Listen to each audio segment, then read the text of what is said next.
My name is Zara Whitcomb.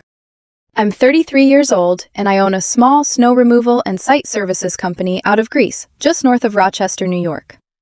Winters, we plow and salt commercial lots. Warm months, we do hardscape jobs, retaining walls, drainage repairs, gravel pads, the kind of work people only notice when it is done badly. I have 3 crews, a handful of trucks that sound like they are surviving out of spite, and a payroll number that keeps me awake every other Thursday night. I started the company at 24 with 1 used truck, a cracked phone screen, and a leaf blower I bought from a man who told me it mostly worked. Nobody gave me a head start. Everything I have, I built, repaired, argued for, paid late, paid off, or dragged back from the edge when winter tried to bury it. It is not glamorous work. You are up at 3 in the morning in lake-effect snow trying to read parking lot curbs through whiteout. Your hands split open from salt. Your phone never stops. The diesel bill alone could make a sane person walk away. But it is mine. I am good at it. And until about 6 months ago, I thought the man I loved respected that. Turns out, I was wrong about a lot of things. But I was especially wrong about Marcus Vale. Marcus sat across from me at the kitchen table on a Tuesday night and gave me 7 days. 1 week. He had his hands folded in front of him like he was closing a sale, which, looking back, was exactly what he thought he was doing. Marcus was a realtor, broker associate. Technically, he sold homes in Pittsford and Victor to families who made twice what we made and talked like granite countertops were a personality trait. And Marcus was good at it. He knew how to read a room, how to control a conversation, how to make the other person feel like the decision had been theirs all along. That night, he was doing it to me. He told me that if I did not add his name to the trust accounts and the LLC documentation tied to my father's estate by the following Tuesday, he was going to file a civil claim and let the court decide what partnership meant. He said it like he was reviewing offer terms. No yelling. No tears. Just a timeline and a consequence. He even had a printed list of the accounts he wanted access to, organized by institution. Color-coded tabs. Highlighted sections. He had done his homework. Or he thought he had. The thing that got me was not the demand. It was the presentation. He had rehearsed this. He had talking points. He referenced equitable distribution even though we were not married. He mentioned shared household contribution 3 times in 5 minutes. He used the phrase fiduciary duty to the partnership, which sounded impressive enough that I knew he had practiced saying it in the mirror. I sat there and listened. I nodded a couple of times. Then I asked, "Are you sure this is what you want to do?" Marcus leaned back like he had expected me to cry. "I've never been more sure of anything," he said. Then he leaned forward, tapped the printed list with 1 finger, and said, "This isn't something we're going to discuss forever, Zara. Tuesday. Or my attorney makes the call Wednesday morning." I looked at the list. Then I looked at him. "Noted," I said. That was all. Marcus stared at me for a second, like my calmness had insulted him more than an argument would have. Then he got up, took his laptop into the living room, and started watching some show like we had just talked about switching internet providers. Here's what Marcus did not know. I had already spoken to Heather Klein 3 times that month. Heather was the CPA who administered the trust and handled the estate accounting. She had already walked me through every possible scenario and told me that what Marcus was demanding was legally impossible. Not difficult. Not complicated. Impossible. But I did not say that. I sat at the kitchen table long after he left the room, staring at the highlighted pages he had pushed toward me, processing the fact that my boyfriend had just looked me in the face and given me a deadline to hand over money that was not mine to give. Money my father had protected specifically so that nobody could ever do exactly what Marcus was trying to do. 7 days. Fine. I could work with 7 days. The thing about running a snow removal business in Rochester is that you learn to plan for storms before they hit. You watch the radar. You stage equipment. You pre-salt the lots. You get ahead of it. Marcus had just told me a storm was coming. He had no idea I had been watching the radar for weeks. My father died 7 months before that conversation at the kitchen table. Pancreatic cancer. Fast. Ugly. Quiet in all the wrong ways. He was 61. And if you had asked anyone outside our family what he did with his life, they would have told you he worked in facilities management for commercial properties around Rochester and kept to himself. That was the version he let people see. The real version was slower, smarter, built in layers. He bought things. Not flashy things, not risky things. Just overlooked things. A small storage unit complex off Ridge Road in the early 2000s when nobody wanted it. A half-acre lot near Irondequoit that he leased to a cell tower company. A duplex in Henrietta that he rented out for 15 years without ever raising the rent more than $50. He drove a truck older than mine. Wore the same 3 flannels on rotation. Never talked about money. But he understood time. And he let time do the heavy lifting. When he got the diagnosis, he didn't call me to cry. He called me to make sure I had Heather Klein's number, and that I understood what was going to happen when he was gone. He had set everything up years earlier with an estate attorney, Harold Renner, a quiet, methodical man who specialized in asset protection for small family estates. Everything my father owned sat inside 2 layers. First, a family LLC that held the real estate and lease agreements. Second, an irrevocable trust that owned the LLC membership interests. The trust had an independent trustee. It had a spendthrift clause. And it had a spousal exclusion provision so specific it might as well have been written in response to a situation exactly like mine. Every dollar that came out of that trust was classified as a restricted distribution. Not income. Not marital property. Not transferable. Not negotiable. Not touchable by anyone standing across a kitchen table with a stack of color-coded demands. My father didn't build that structure because he was paranoid. He built it because he watched his older sister lose everything. Her name was Elaine. Back in 2011, she went through a divorce that stripped her down to nothing but debt and a single-bedroom apartment. Her ex-husband walked away with the rental properties, the savings, and half of her retirement. She was 58 at the time. I remember visiting her once after it happened. She had a folding table instead of a dining set, a mattress on the floor, and a box of cereal sitting on the counter like it was dinner. My father never talked about it directly, but every time her name came up, something in his jaw would tighten. He decided that would never happen to his child. He built the structure, and then he never explained it in full detail, because he hoped I would never need it. The estate meeting was 3 weeks after the funeral. Heather set it up at her office. Marcus came with me, not because I asked him to, because he assumed he should be there, and I didn't stop him. The numbers weren't dramatic by Manhattan standards, but on paper, my father's estate was valued at roughly $1.8 million, mostly tied up in the LLC assets. Not liquid, not accessible, not a bank account waiting to be emptied. It was designed to hold money, not spend it. I remember watching Marcus during that meeting. He was quiet, but his eyes moved constantly, scanning, flipping pages ahead of Heather's explanations, stopping on numbers. When Heather said 1.8, something in Marcus changed. It was subtle, but it was there. His posture straightened. His breathing shifted.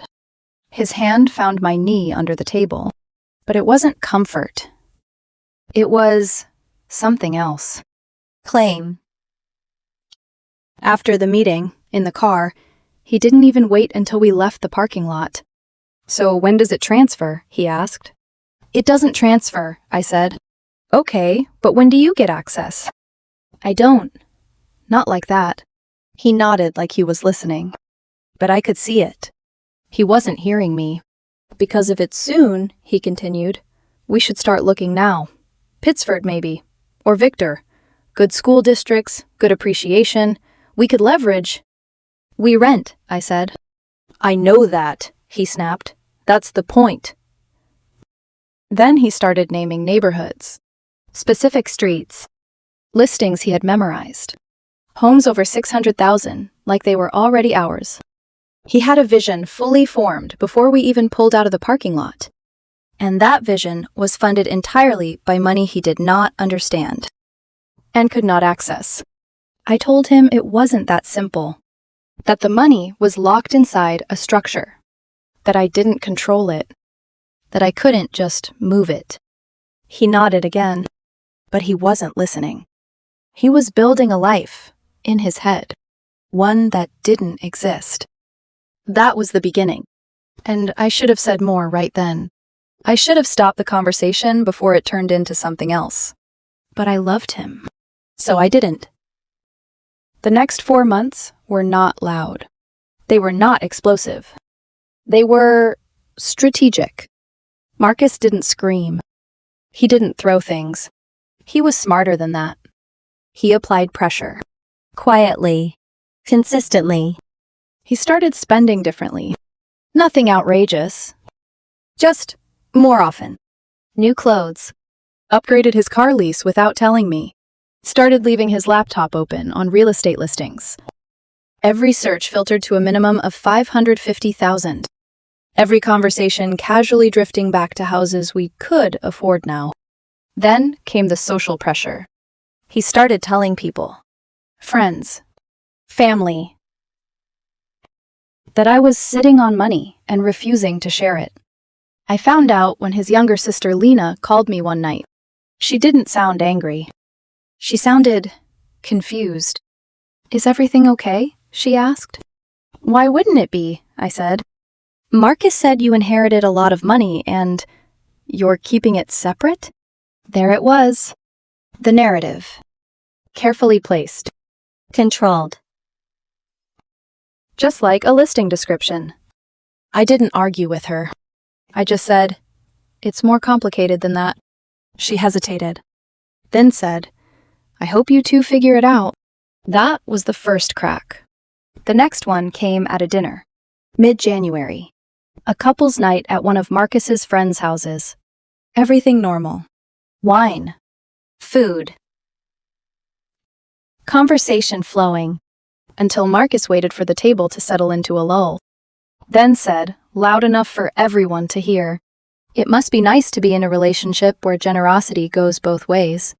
The room went silent. Forks paused midair. No one looked at me directly. But I could feel it. That shift. That subtle social isolation. I looked at him. He smiled. That tight smile he used when he was testing a boundary. I finished my food, thanked the host, and left. He called me dramatic when we got home. I called it a preview. The invitations stopped after that. Not immediately, but quietly. Like doors closing one by one. And Marcus didn't notice. Or maybe he did. And he didn't care. Because to him, people were leverage. Always had been. I just hadn't seen it clearly until now. And by then, it was already too late. The week before the ultimatum, Marcus stopped pretending. Up until then, everything he did had a layer of distance, a kind of plausible deniability. Comments disguised as jokes, pressure framed as concern, conversations that could be rewritten later depending on who he was talking to. That week, it turned direct. And then it turned personal. It started on a Saturday morning. I wasn't at the shop. Mason was. He was prepping equipment for a Monday job, checking blades, topping off hydraulic fluid, making sure nothing would fail at 4 a.m. when everything always failed. Marcus showed up around 10. Told Mason he was there to grab something for me. Mason didn't question it. Why would he? Marcus had been in that shop dozens of times. He knew the layout, knew the office, knew where I kept things. So, Mason let him in. And Marcus walked straight past the equipment bay and into my office. He stayed in there for 20 minutes. Not 5. Not a quick grab and go. 20 minutes. Long enough to open drawers. Flip folders. Take pictures. Mason told me about it that night. He said it casually at first, like he didn't think it mattered. Marcus stopped by earlier, said he was picking something up.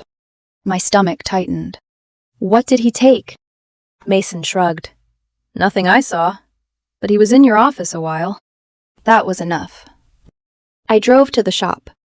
Checked everything. Nothing missing. But something was off. A document that I always kept face up was flipped over. The filing cabinet drawer wasn't fully closed.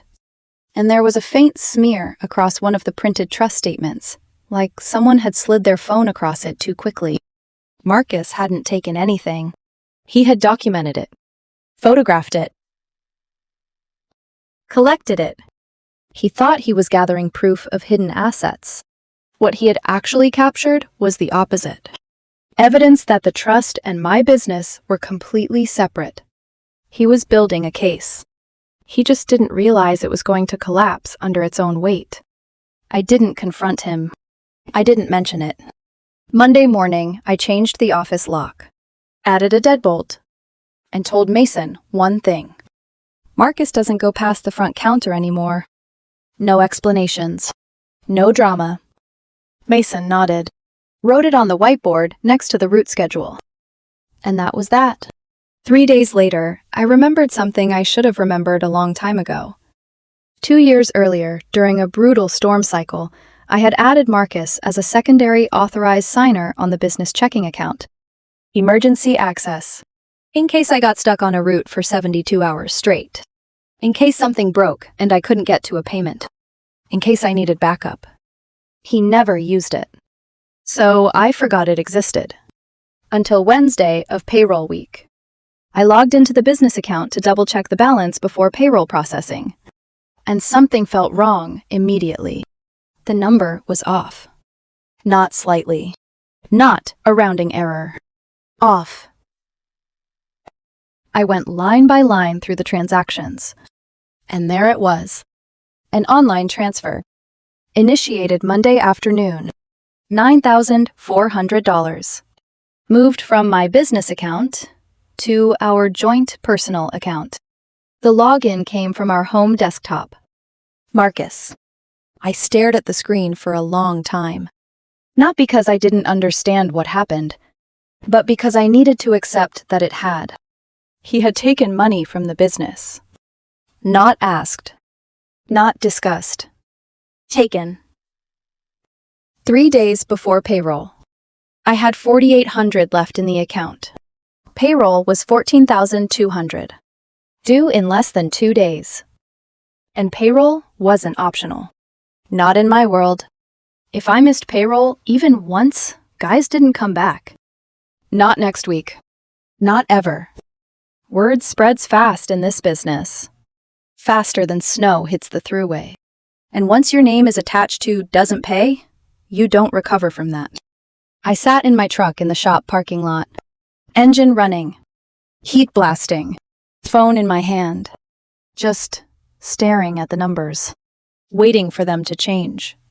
They didn't. So I started moving. First call was Mason. The account's short, I said. Marcus pulled money out. Silence. Then, if payroll misses, half the guys are gone. I know. What do you need? I looked at the yard. At the spare truck. At the backup plow. Sell the backup V-plow, I said. He didn't hesitate. Done. I listed it that afternoon. Priced it low. Needed it gone fast. First offer was insulting. Second guy wanted to wait. I didn't have time for waiting. The third guy showed up with cash that night. I watched him load it onto his trailer under the shop lights. And all I could think was, Marcus just cost me my safety net. In the middle of winter. For leverage, he didn't even understand. Next call was my equipment vendor. I pushed a $2,800 invoice out 2 weeks. Paid a late fee. Burned goodwill. Didn't care. Then I logged into the joint account. Transferred back everything that was left. It wasn't all there. Marcus had already spent about $3,000. Probably on his attorney. Of course he had. By the time everything settled, recovered funds. Plow sale. Delayed invoice. Payroll cleared. Barely. My guys got paid. No one walked. But I was down a plow. My vendor trust was thinner, and my margin for error was gone. The first thing I did after payroll processed was call the bank. Removed Marcus as an authorized signer. Changed every password. Enabled two-factor authentication on everything. Should have done it months ago. Lesson learned. Expensively. Marcus filed 3 days later, before his own deadline expired. Of course he did. The ultimatum was never about waiting. It was about control. The paperwork came through on a Monday morning. I stood in the shop office, snow melting off my boots, reading through it. He was claiming equitable distribution of everything, including inherited assets. He listed the estate value at $1.8 million. Requested no less than $700,000. $700,000. From a structure he could not touch. From assets I did not legally control. From a system designed specifically to prevent exactly this. I folded the papers, set them in the drawer, and picked up my phone. "Heather," I said when she answered, "I think it's time." Discovery started in early February, and Marcus came out aggressive, not emotional, not reckless. Calculated. His attorney, Cal Wexler, filed everything he could: bank subpoenas, business financials, trust documentation, LLC operating agreements. It was a full sweep, like he was trying to overwhelm the structure instead of understand it. Heather and Harold responded with precision. Every document, every clause, every line reinforcing the same thing. The trust is irrevocable. The beneficiary does not control the assets. Spousal, or in this case partner claims, are explicitly excluded. It should have ended there, but it didn't. Because Wexler kept pushing. Motion after motion. Argument after argument.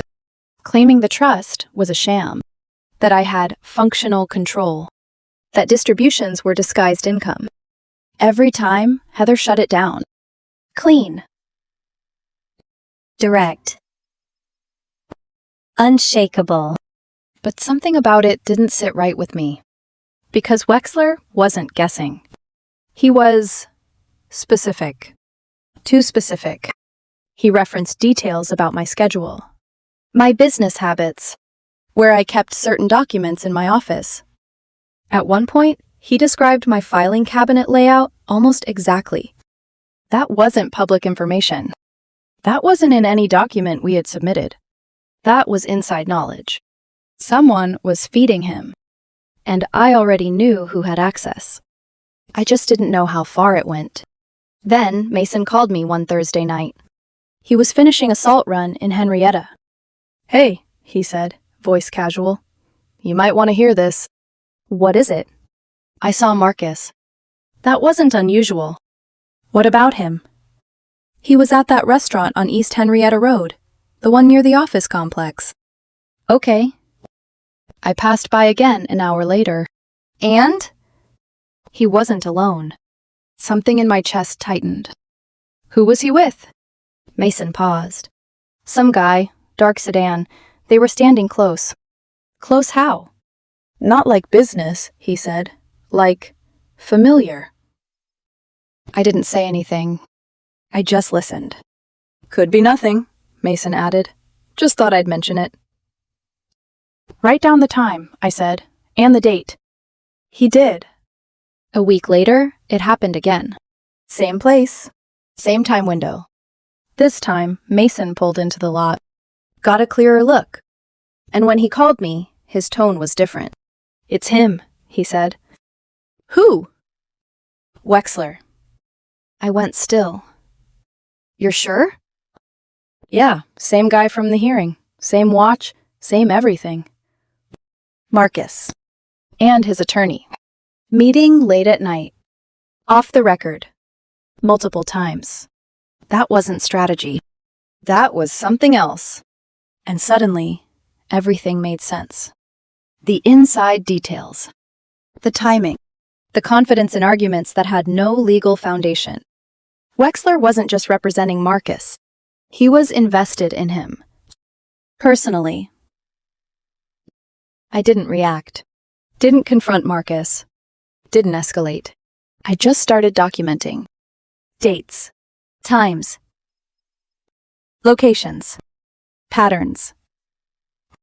Then a third piece dropped into place. A friend of mine, Paul, called about a job referral. At the end of the conversation, casually, he said, "Hey, I saw Marcus last weekend." "Where?" "Outside that law office on East Avenue." My grip tightened on the phone. "That office is closed on weekends," I said. "I know," Paul replied. "That's why it stood out. He came out a side door, got into a car with some guy." "Did you recognize him?" "No." But I did. I didn't tell Paul. Just thanked him and hung up. Then I pulled Marcus's financial disclosures. 6 late conference sessions, all billed on Thursdays. All evening hours. All matching Mason's sightings. No one schedules client meetings at 8:30 at night. Not professionally. Not repeatedly. I called Heather. Explained everything. She went quiet. Then said, carefully, "An attorney engaging in a personal relationship with a client during active litigation is an ethical violation." "How serious?" "Serious enough to get him sanctioned," she said. "Possibly disbarred." I leaned back in my chair. The pieces weren't just fitting. They were locking into place. "Do we file something?" I asked. "Not yet," Heather said. "We document. We let the court notice the pattern organically." So that's what we did. We let them keep moving. Let them believe they were in control. Let them keep stepping forward on ground that was already giving way beneath them. 2 weeks later, Marcus made his next move. And this one wasn't about money. It was about narrative. I got home late. After midnight. Truck issues on one of the routes. Cold. Exhausted. The house was quiet, but the kitchen light was on. Marcus was standing there, phone face down on the counter, waiting. "I think we need to talk," he said. I didn't stop walking. "I'm not doing this tonight." He stepped into the hallway, blocked my path. I looked at him. "Move." He didn't. "Are you going to make me move?" he asked. His voice was louder than it needed to be. Too loud. That's when I saw it. The faint glow of his phone screen. Recording. Of course. He raised his voice again. "Why won't you just talk to me? I'm trying to fix this and you keep shutting me out." I kept my tone flat. "I'm not doing this. Step aside." He didn't move. For a second, I considered pushing past him. Arguing. Reacting. But something told me not to. Instead, I stepped back, put my hands in my jacket pockets, turned around, and walked out the front door. I sat in my truck, in the driveway, for 40 minutes, until the house went dark. That was it. No yelling. No escalation. Nothing dramatic. 3 days later, I was served again. Marcus filed a statement claiming he felt unsafe. Attached was an audio clip. Edited. Conveniently starting at the moment I told him to move. Cutting out everything before. Making it sound like I had initiated tension. He also attached text messages. Him telling his sister he was scared. Sent minutes after I had already left. The court granted temporary occupancy. He got the house. I had 48 hours to leave. I packed 2 duffel bags. Slow. Quiet. Marcus stood in the hallway watching me, arms crossed. Saying nothing. He didn't have to. He had already rewritten the story. I stayed with Mason the first week. Then moved into the shop. Set up a cot behind the part shelves. Used the industrial sink to wash up. It was February. The heat barely worked. I slept in layers. Woke up cold. Worked anyway. Because the business didn't stop, even when everything else did. Clients still called. Snow still fell. And I kept going. But every night, lying on that cot, staring at the ceiling, one thought stayed with me. Marcus thought he was winning. And he had no idea. He had already lost. The hearing for the temporary order happened 3 weeks later. By then, I was used to the cold. Used to waking up with my phone already buzzing. Used to pretending that sleeping 6 feet from a rack of plow blades was temporary. What I wasn't used to was being called a threat. My attorney sat beside me. Heather was there. Cal Wexler sat across the room with Marcus, looking composed, almost bored, like this was routine. Like this was already decided. Then my attorney placed a small device on the table. The full recording, he said. Not the edited version. Not the clipped narrative Marcus had built. The whole thing. We had compelled it through discovery. And when it played, the room changed. You could hear everything. Marcus initiating. Marcus raising his voice. Marcus blocking the hallway. Then my voice, calm, controlled. I'm not doing this tonight. Step aside. Then the sound of the front door opening. Closing. Silence. 6 minutes later, the timestamp on his message claiming he was afraid. The judge listened without interruption. Then looked at Marcus. Not angry. Not emotional. Just done. The order was vacated. I got the house back. Just like that. But when I walked back in that weekend, it didn't feel like home anymore. It felt like a place where something had ended, and neither of us had admitted it out loud yet. We stayed there anyway. Separate. Quiet. Waiting for the next step. That step came at mediation. Neutral office downtown. Long table. Bad coffee.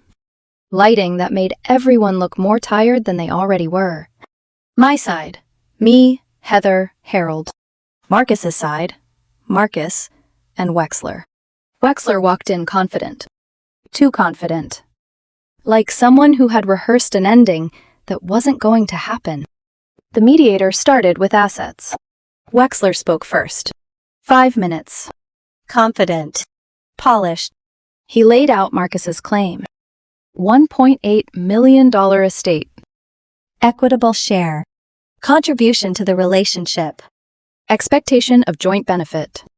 He said the number out loud. $700,000. Marcus didn't react, but I saw it. That flicker behind his eyes. Expectation. Certainty.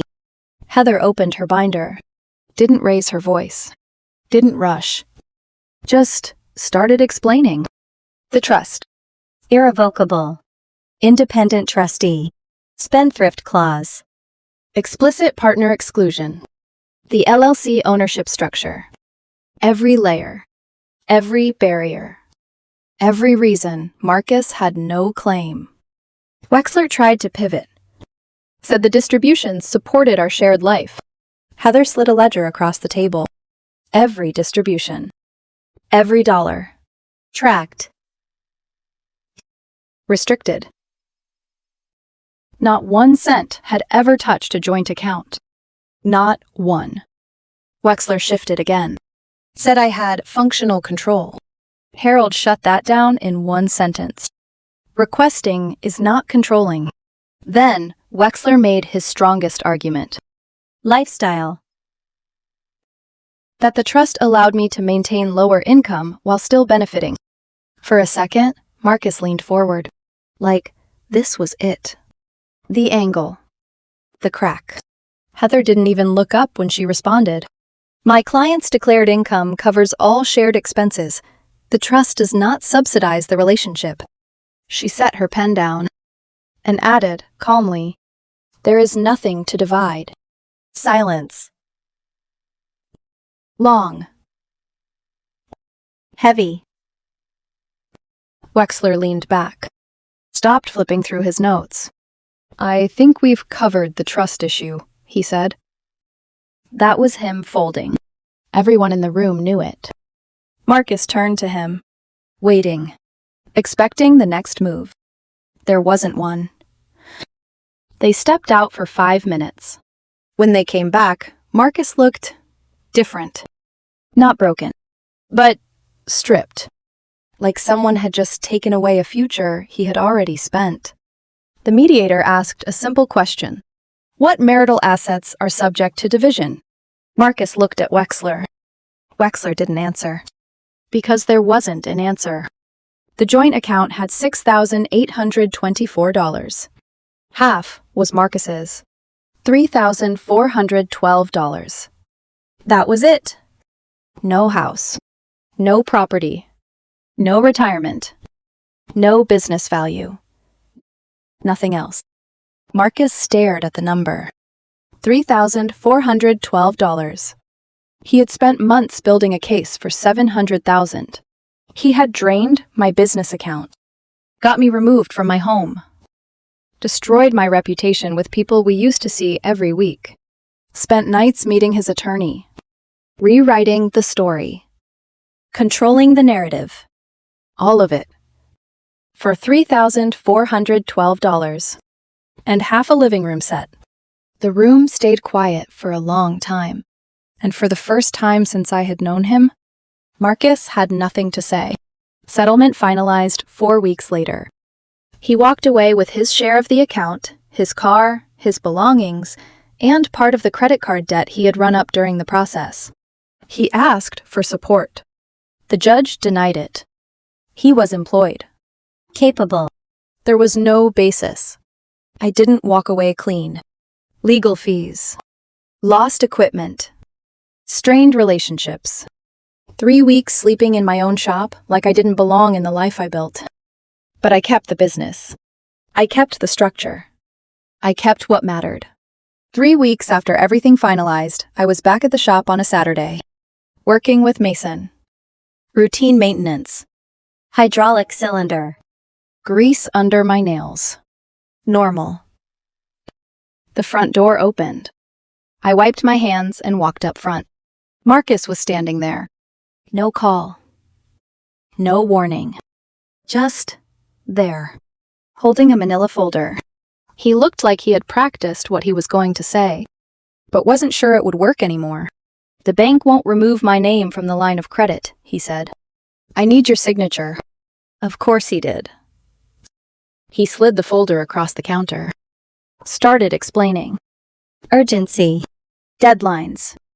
Apartments he couldn't qualify for. Problems stacking up. Then he said something that almost made me laugh. I still believe in what we had. I looked at the folder. Then at him. Same voice. Same tone. Same tactics. Just no leverage left.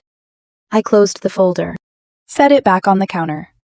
Send it to Heather, I said. If it's appropriate, she'll handle it. He opened his mouth. To adjust. To pivot. To try again. I didn't wait. I turned around. Walked back into the shop. Picked up my wrench. Got back to work. I heard the door close behind me. Didn't look back. Later that afternoon, I drove out to the cemetery. Stood in front of my father's headstone. Quiet. Still. I didn't need to say anything. He had already done what mattered. He had seen the storm long before I did. And he made sure that when it came, I would be the one still standing.